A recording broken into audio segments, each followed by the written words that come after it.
Manusia diciptakan oleh Allah Subhanahu wa ta'ala dengan berbagai macam kelebihan dan keunggulan terhadap makhluk-makhluk Allah Subhanahu wa ta'ala yang lainnya.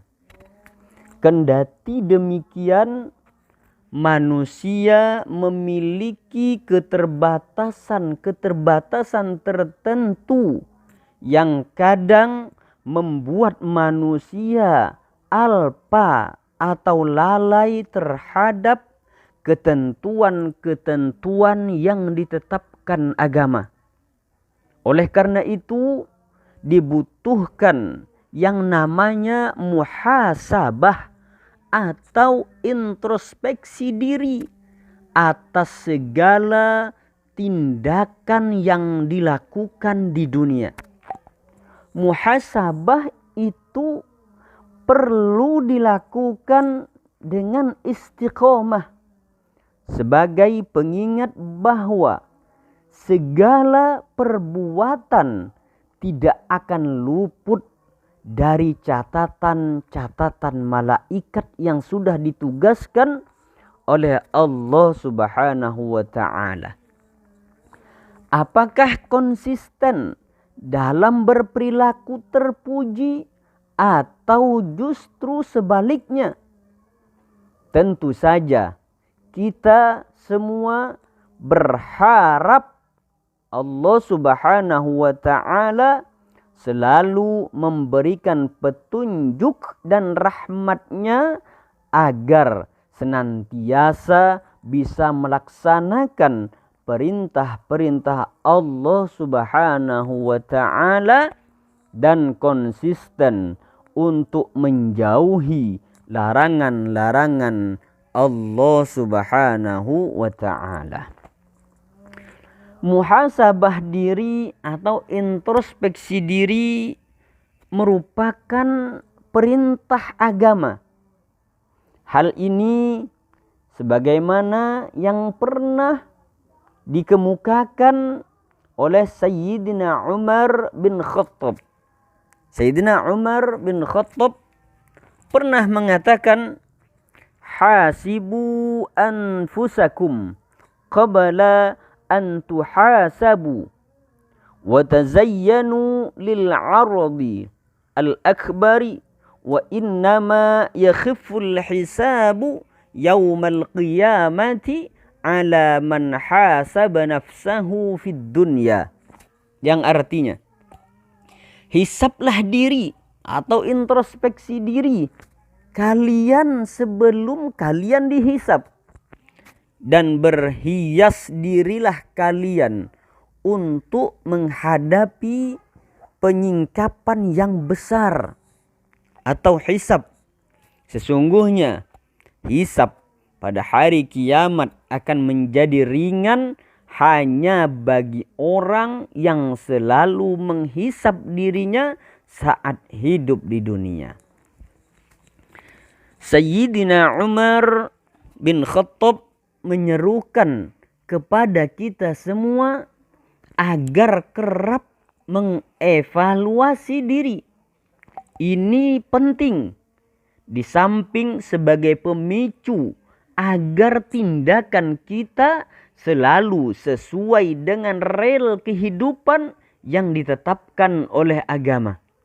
Juga memastikan perilaku-perilaku tercela yang kadang kita kerjakan tidak terulang kembali di kemudian hari. Maka dengan demikian, tanggung jawab kita di hadapan Allah Subhanahu wa ta'ala tidak terlalu berat alias ringan nantinya. Dalam suatu hadis Rasulullah sallallahu alaihi wasallam menyebutkan, hadis yang diriwayatkan oleh Imam At-Tirmidzi, an Shaddad bin Ausin radhiyallahu an anin Nabi sallallahu alaihi wasallam qala, al-kayyisu man dana nafsahu wa amila lima ba'dal mauti wal ajizu man atba'a nafsahu hawaha wa tamanna 'ala Allah. Yang artinya dari Syaddad bin Aus dari Nabi Muhammad sallallahu alaihi wasallam bahwa beliau bersabda, orang yang cerdas atau sukses adalah orang yang menghisap atau mengevaluasi dirinya sendiri serta beramal untuk kehidupan sesudah kematiannya. Sedangkan orang yang lemah adalah orang yang mengikuti hawa nafsunya serta berangan-angan terhadap Allah Subhanahu wa ta'ala. Hadis riwayat Imam At-Tirmidzi. Hadis tersebut secara tersirat mengungkapkan bahwa akallah yang seharusnya menundukkan nafsu, bukan malah sebaliknya. Nafsu merupakan sebuah potensi yang sejatinya hanya untuk memenuhi kebutuhan wajar dan alamiah manusia, semisal seperti makan, seperti minum, tidur, dan sebagainya. Tatkala nafsu menunggangi akal sehat manusia, maka yang terjadi adalah tamak dan kesewenang-wenangan. Saat itulah muhasabah atau introspeksi sangat dibutuhkan untuk memperbaiki diri.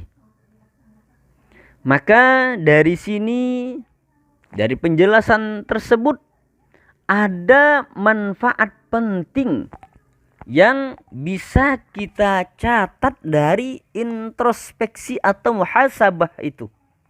Yakni yang pertama, paling tidak ada yang namanya islah atau semangat membenahi diri. Introspeksi membuka mata kita tentang kelemahan-kelemahan, kekurangan-kekurangan untuk di kemudian hari kita perbaiki. Introspeksi juga mengandaikan adanya perencanaan sebelum melakukan sesuatu agar kesalahan yang serupa tidak lagi terjadi. Kesalahan serupa tidak lagi terulang. Sebagai hamba Allah, manusia diwajibkan untuk memposisikan kehidupan di akhirat lebih utama daripada alam dunia ini. Dengan introspeksi ataupun muhasabah diri, mereka sesungguhnya sedang mengejawantahkan ajaran bahwa kelak semua yang diperbuat anggota tubuh ataupun badan manusia akan dipertanggungjawabkan di kehidupan akhirat kelak. Sebagaimana yang disebutkan oleh Allah di dalam Al-Quran surah Yasin ayat ke-65. Allah Subhanahu wa ta'ala berfirman, A'udzu billahi minasyaitonir rajim. Bismillahirrahmanirrahim. Al-yawma nakhtimu ala afwahihim wa tukallimuna aydihim wa tashhadu arjuluhum bima kanu yaksibun. Yang artinya, pada hari ini kami tutup mulut mereka dan berkatalah kepada kami tangan mereka, dan memberi kesaksianlah kaki mereka terhadap apa yang dahulu mereka usahakan. Quran surah Yasin ayat 65. Mari kita selalu introspeksi ataupun muhasabah diri guna meneguhkan cinta kita kepada Allah Subhanahu wa ta'ala dan kepada Rasulullah sallallahu alaihi wasallam. Allah Subhanahu wa ta'ala telah menegaskan kepada kita semua bahwa jika umat Islam memang benar-benar cinta kepada Allah Subhanahu wa Ta'ala, maka ikutilah semua tingkah laku dan ajaran Rasulullah sallallahu alaihi wasallam. Dan untuk mengikutinya, terlebih dahulu kita harus cinta kepadanya. Allah Subhanahu wa Ta'ala menyebutkan di dalam Al-Quran surah Ali Imran ayat 31. Allah Subhanahu wa Ta'ala berfirman, A'udzu billahi minasyaitonir rajim. Bismillahirrahmanirrahim. Qul in kuntum tuhibbunallaha fattabi'uni yuhibbukumullahu wa yaghfir lakum dzunubakum wallahu ghafurur rahim. Yang artinya, katakanlah Muhammad, jika kamu mencintai Allah, ikutilah aku. Niscaya Allah mencintaimu dan mengampuni dosa-dosamu. Allah Maha Pengampun, Maha Penyayang. Quran Surah Ali Imran ayat 31.